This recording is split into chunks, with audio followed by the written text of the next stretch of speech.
Hello students, welcome to the histone institute. तो इस video के अंदर हम बात करने वाले हैं किसके बारे में? ट्रांसक्रिप्शन यूनिट के बारे में। देखिए, ट्रांसक्रिप्शन यूनिट क्या है, मैंने पूरी एनसीईआरटी को एक छोटे से डायग्राम के अंदर सम अप करने की कोशिश की है। आई होप कि आपको अच्छा लगेगा। शुरू करते हैं इसको। देखिए, आपके पास मैंने एक ट्रांसक्रिप्शन यूनिट का डायग्राम जो है बना के दिया है। ठीक है, इसके अंदर दो स्टैंड हैं, जैसे कि एक टेम्पलेट स्टैंड है, दूसरा कोडिंग स्टैंड है। टेम्पलेट स्टैंड की जो सीक्वेंस है वो क्या है? 5 टू 3 और दूसरा कोडिंग स्टैंड जो है 5 टू 3। Right, okay. देखिए यहाँ पे इस पूरे ये पूरा का पूरा क्या है? एक डीएनए है। ये पूरा का पूरा क्या है? एक डीएनए है। इस डीएनए के ये वाला जो सेगमेंट है, जो मैंने ब्लू बॉक्स के अंदर इसको दिखाया है, ये जो सेगमेंट है, ये सेगमेंट इसको बोलते हैं प्रमोटर रीजन। क्या बोलते हैं इसको? Promoter region. ये प्रमोटर रीजन जो होता है, ये इस पूरे को क्या बोलते हैं? Transcription unit. तो ये ट्रांसक्रिप्शन यूनिट की अपस्ट्रीम पे लगा होता है। ये प्रमोटर जो होता है वो स्ट्रक्चरल जीन बोल दो या ट्रांसक्रिप्शन यूनिट बोल दो, ये स्ट्रक्चरल जीन के अपस्ट्रीम पे लगा होता है या कोडिंग स्ट्रैंड के अपस्ट्रीम पे लगा होता है। भाई, जो हमारा ये पूरा स्ट्रक्चरल ट्रांसक्रिप्शन यूनिट है, ओके, इसका अपस्ट्रीम कौन सा है, डाउनस्ट्रीम कौन सा है, वो हम डिसाइड करते हैं कोडिंग स्टैंड से। जहां कोडिंग स्टैंड का 5 होता है, उसको हम अपस्ट्रीम मान के चलते हैं। तो कोडिंग स्टैंड का 5 यहां पे है तो ये इसका अपस्ट्रीम होगा, 3 यहां पे है तो ये उसका डाउनस्ट्रीम होगा। राइट, तो जैसे कोडिंग स्ट्रैंड का अपस्ट्रीम यहां पे है, तो पूरे ट्रांसक्रिप्शन यूनिट का या टेम्पलेट स्ट्रैंड का भी अपस्ट्रीम कहां पे होगा? यहां पे प्रेजेंट होगा।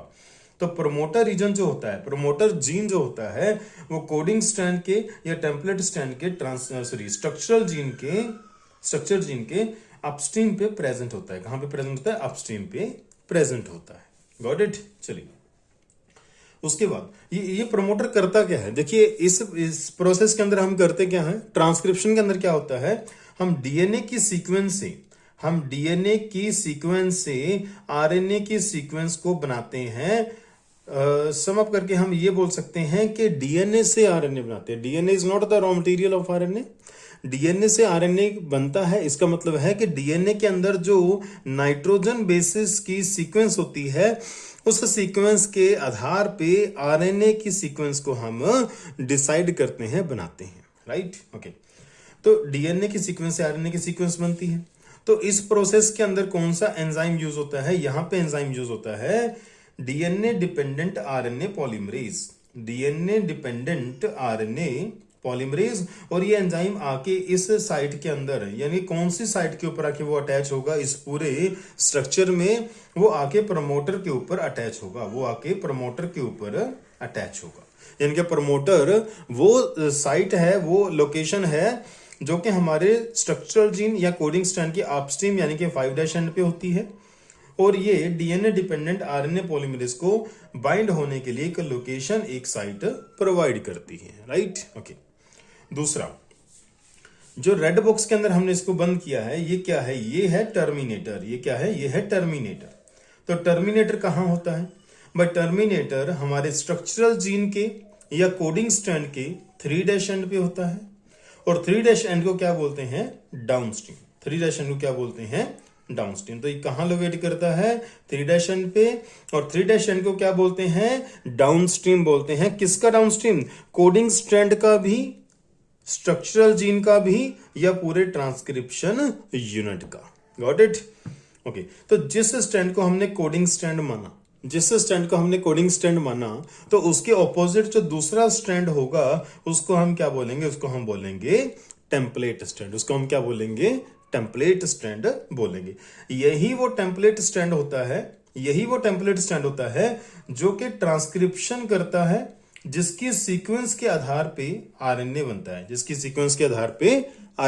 है। Got it? ओके। नेक्स्ट हम बात करेंगे। अच्छा, टर्मिनेटर का मतलब क्या हुआ? टर्मिनेटर का मतलब ये हुआ कि यहां पे जब हमारा डीएनए डिपेंडेंट आरएनए पॉलीमरेज यहां पहुंचेगा टर्मिनेटर पे, तो वो आगे की ट्रांसक्रिप्शन नहीं करेगा, बस यहीं तक की ट्रांसक्रिप्शन करेगा। टर्मिनेटर का मतलब ट्रांसक्रिप्शन का टर्मिनेट हो जाना। Right, okay. नेक्स्ट हम बात करने वाले हैं भाई जो हमारी देखिए additional regulatory sequences that may be present further upstream और डाउनस्ट्रीम टू द प्रमोटर।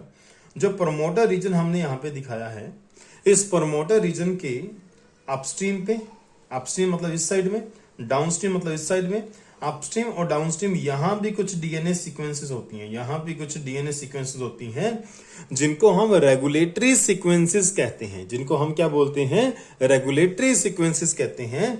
और ये रेगुलेटरी सीक्वेंसेस भी ट्रांसक्रिप्शन को रेगुलेट करती हैं, चलाती हैं। आई बात समझ? ओके। अब एक चीज और बता दूं। अब देखिए छोटा सा, पहले इस डायग्राम को थोड़ा सा क्लीन कर लें ताकि इसको समझना आसान हो जाए। एक सेकेंड जी, एक सेकेंड, थोड़ा सा क्लीन कर लें इसको।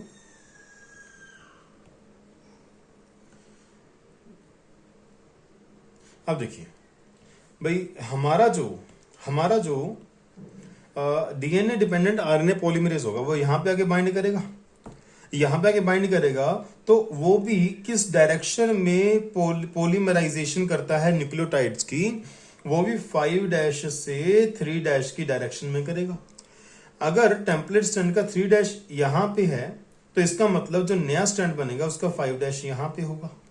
Got it?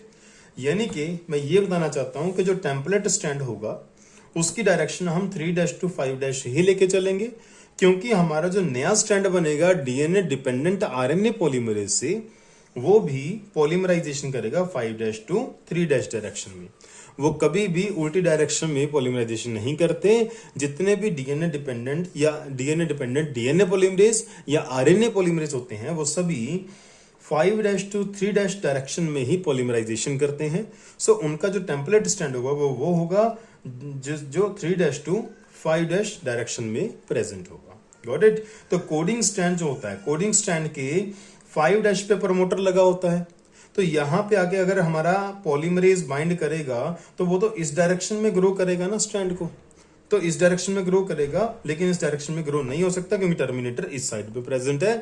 तो प्रमोटर को जो पॉलीमरेज को प्रमोटर से टर्मिनेटर की ओर जाना है और 5' to 3' जाना है, इसलिए कोडिंग स्ट्रैंड की जो है ट्रांसक्रिप्शन नहीं होती, टेम्पलेट स्ट्रैंड की ट्रांसक्रिप्शन हो जाती है। Got it?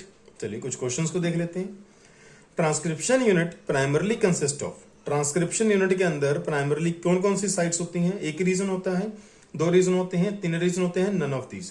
3 रीजन होते हैं भाई। एक होता है प्रमोटर रीजन, एक होता है स्ट्रक्चरल जीन, और दूसरा होता है तीसरा होता है टर्मिनेटर रीजन। यानी कुल मिला के यहाँ पे 3 रीजन होते हैं, कुल मिला के यहाँ पे 3 रीजन्स होते हैं, 3 रीजन्स होते हैं। राइट?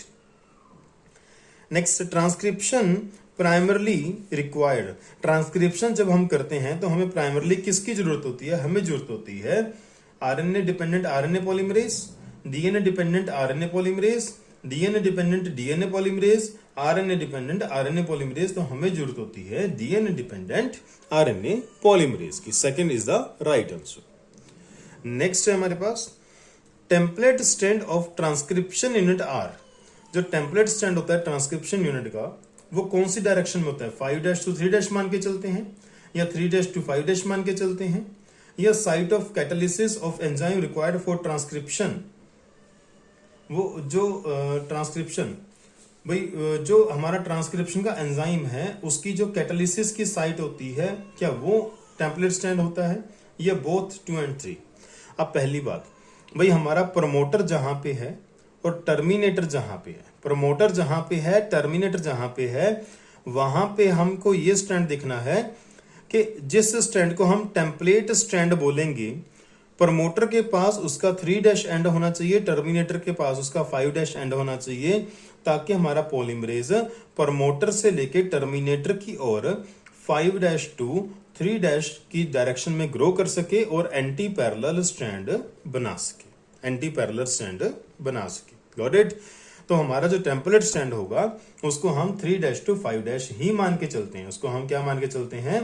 उसको हम 3' to 5' ही मान के चलते हैं। दूसरी बात, यस ये भी बात बिल्कुल सही है भाई, जो हमारा ट्रांसक्रिप्शन एंजाइम है वो आके वो शुरुआत कहां से करेगा, वो ट्रांसक्रिप्शन को शुरू कहां से करेगा, प्रमोटर से करेगा, लेकिन अपनी प्रोसेस को कैटालाइज कहां पे करता है, वो टेम्पलेट स्टैंड के ऊपर ही अपनी प्रोसेस को कैटालाइज करता है। कैटालाइज करने का मतलब वो अपना फंक्शन, अपनी पॉलीमराइजेशन वाला काम जो है वो कहां पे करता है, वो ट्रांसक्रिप्शन टेम्पलेट स्टैंड के ऊपर करता है। सो दोनों ही आंसर इसके सही हैं, तो आंसर आएगा हमारा fourth option. Fourth is the right answer.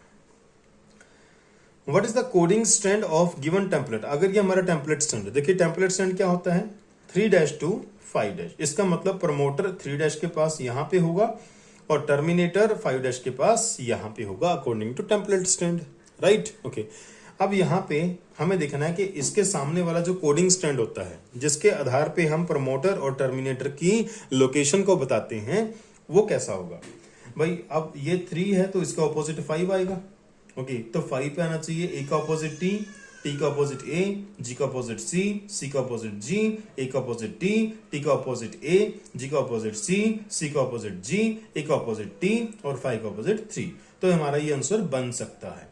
अब दूसरा करें, ए का ऑपोजिट यू तो आ ही नहीं सकता भाई, हम कोडिंग स्ट्रैंड की बात कर रहे हैं। कोडिंग स्ट्रैंड डीएनए का होता है, आरएनए का नहीं होता। डीएनए का होता है तो उसके अंदर यू आपको देखने को नहीं मिलेगा, सो ये हमारे आंसर नहीं बन सकते। दूसरा देख लेते हैं भाई, अब ये 3 है, 3 होगा, इसका मतलब वो इस यहां कहीं पे होगा, तो ए का ऑपोजिट टी, सी का ऑपोजिट जी आना चाहिए, तो ये गलत हो गया, ये भी हमारा आंसर नहीं हो सकता। तो right answer is the third option, right answer is the first option. Next है, promoter is located at. Promoter जो होता है वो कहां पे लोकेट करता है, प्रमोटर 5 एंड पे लोकेट करता है, प्रमोटर 5 एंड पे लोकेट करता है और upstream of the structural gene के ऊपर लोकेट करता है। इसका मतलब आंसर आएगा 2 and 4, 2 and 3। So second is the right answer. ऐसे ही terminator is located, terminator gene जो होता है वो लोकेट करता है 3 एंड पे और downstream of the structural gene के ऊपर वो डिपेंड करता है। तो हमारे ऑप्शन में आना चाहिए 1 and 4, 1 and 4, 1 and 4। तो this third is the right answer, third one is the right answer. Got it. I hope कि ये कंटेंट आपको अच्छा लगा होगा, आपको ये वीडियो अच्छी लगी, वीडियो थोड़ी सी छोटी रहेगी। नेक्स्ट टॉपिक हम थोड़ा सा और लेंथी लेके जाएंगे और ट्रांसक्रिप्शन को नेक्स्ट वीडियो के अंदर कंप्लीट कर देंगे। उसके बाद हम जेनेटिक कोड के बारे में पढ़ना शुरू करेंगे। प्लीज इस वीडियो को लाइक करें, कमेंट करें, शेयर करें अपने दोस्तों के साथ, हमारे यूट्यूब चैनल को सब्सक्राइब करें ताकि हमें मोटिवेशन मिल सके। Thank you, have a nice day.